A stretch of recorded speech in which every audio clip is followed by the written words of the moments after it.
Previously, a boy named Makoto is taken to a fantasy world as a level 1 hero, but he actually has godlike powers.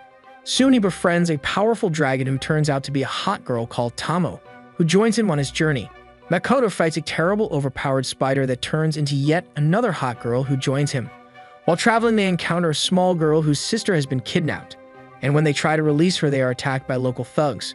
While fighting them to help unite the two sisters, Tomo and Mio unleash their powers that destroy the city only to show who is stronger.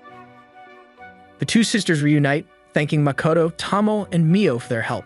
Makoto is happy about that, but at the same time he is furious at Tomo and Mio for destroying the entire town in their competition.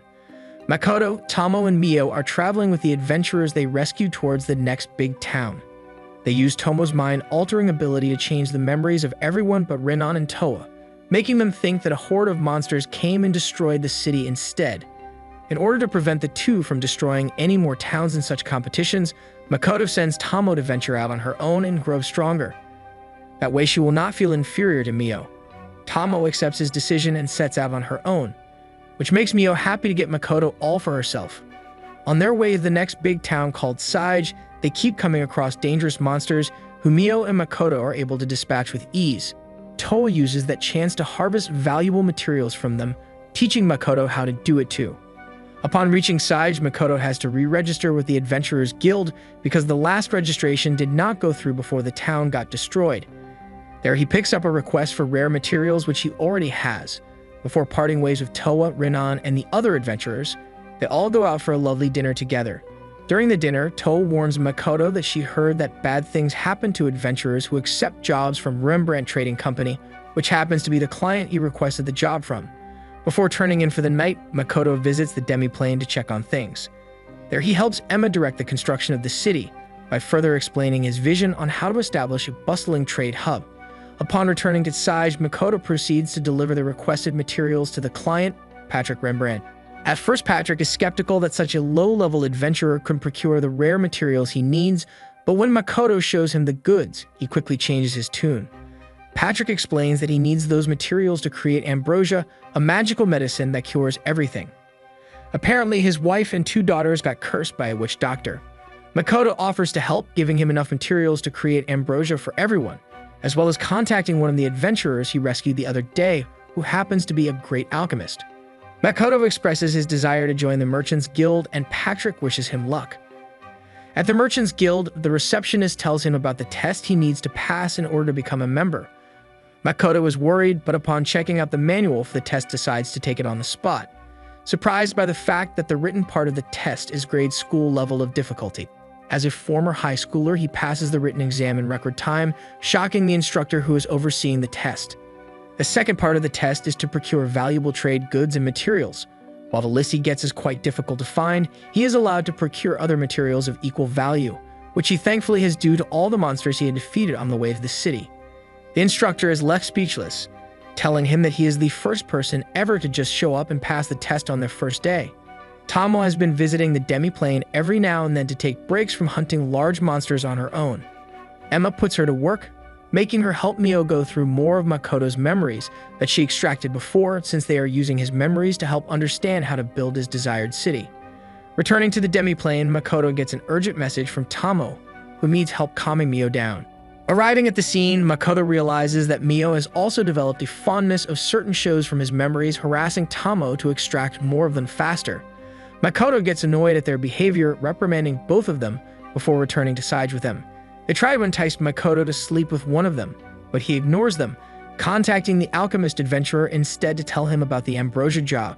The next morning, Makoto meets up with the adventurer, heading towards Patrick's mansion to finish their job. 2 other adventurers are keeping an eye on them, deciding to gather as many available adventurers as they can in order to stop Patrick from having his way again. Makoto and the alchemist, Hazel, arrive at Patrick's estate where they begin working on the Ambrosia. While producing the medicine, Hazel notices that the materials they are using are actually substitute materials. Patrick's butler, Morris, explains that they need to use the substitute materials because the ambrosia flower needed for it is extremely hard to get. Makoto figures he might earn quite a bit of money by procuring those flowers. After a while, Hazel finishes preparing the medicine, but as they go to administer it, they find Patrick injured on the floor. He tells them that he tried to administer the first batch of the medicine on his own, but his wife was too wild. Patrick explains that the curse transformed his wife and daughters into powerful monsters, and Makoto believes that the curse is making them extra aggressive to prevent them from getting cured. Makoto reassures Patrick, telling him to come along and administer the medicine while he restrains them. Thanks to his help, Patrick is able to administer the Ambrosia medicine to his wife and daughters, curing them from the curse. Patrick thanks Makoto for freeing him from the nightmare he was in before saying farewell. Returning from Patrick's mansion, Makoto runs into Tomo and Mio, who came to meet up with him because they noticed a bunch of adventurers following after him. At that point, the adventurers that held a grudge against Patrick jump out of the woods and attack them. They are nothing special, so Makoto and Tomo easily deal with them. While interrogating the leader of the band who attacked them, called Lime, they learn that they got tricked by the witch doctor to place the curse, not knowing how potent it was, because they were upset at the way Patrick was controlling adventurers in the city. Makoto decides to spare Lime so he can continue looking after the orphanage that is important to him, forcing him to come clean and apologize to Patrick for the grief he caused him. After he is forgiven by Patrick, Lime retires from adventuring, so Tomo decides to take him under her wing as her pupil, giving him a proper weapon and training so he can protect what is important to him. In return, she wants him to serve as her spy in the city, keeping tabs on what Patrick and his company are up to. In the demi-plane, the motivation of the monsters who fight is on an all-time low. Emma explains that the reason for that is Makoto, who keeps easily defeating them during training. In order to remedy that, Tomo comes up with an idea. She decides to hold a contest of strength, where the strongest member of the orcs will face against the strongest member of the lizards. Their fight is observed by Makoto, Tomo, and Mio, who witness the winner to be the orc. Instead of congratulating him on the win, Tomo turns this around, putting the monsters down for not being strong enough to impress them. By doing that, she sets the new norm for how powerful the monsters who want to fight should strive to be, making them work together to become even stronger. Back inside, Makoto, Tomo, and Mio are asked to train an adventurer to become the successor to Lime, since he was the strongest adventurer they had. Makoto decides to ask Toa and her group to be his successors, having Tomo train them. Tomo takes this task seriously, as she realizes that Toa resembles someone important to Makoto from his world, and so Toa, Hazel, Lusa, and Ranana are being taught how to function better as a group, bringing out their potential. Thanks to Tomo, they are able to take out 2 entire nests of very powerful monsters, proving their worth to the guild. Makoto sends Mio to look where the ambrosia flowers could be growing before visiting Patrick to ask him for a favor. Namely, he wants to open his first shop in the city, but does not want to be pulled into the politics behind buying a place of his own. So Makoto wants his first shop location to be rented from Patrick. Patrick obliges him, making arrangements for him to get a location for the shop.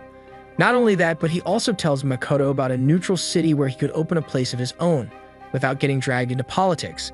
In the demi-plane, there is a huge festival, celebrating the opening of Makoto's trading company. During this time, Makoto is getting some time to meet and talk with all the different monsters who are helping out, learning that his illusory city project is coming along nicely. Mio and Tomo are relaxing together when they notice that something is wrong with Makoto's presence. Rushing to his side, they find him practicing archery, much like he used to back in his world. Makoto is confused why the two of them are in such a panic, wondering if everything is okay. While Mio is crying, Tomo explains that the way he was focusing while practicing archery made his consciousness fade into the background, just like if he was dying. Makoto does not really understand what she means, as he was completely fine. But Tomo disagrees, explaining that every time he does that, it makes his consciousness experience death and rebirth, which makes his already large amount of mana increase. At that point, Makoto realizes that the rings that absorb mana from him to hide his tremendous aura are already at full capacity. Tomo tells him that the problem is the fact that his current amount of mana is on the level of the goddess herself. This immense growth also influences the demi-plane, causing it to expand together with his mana. Because of that, the goddess is likely to make a move to exterminate him before he grows too powerful.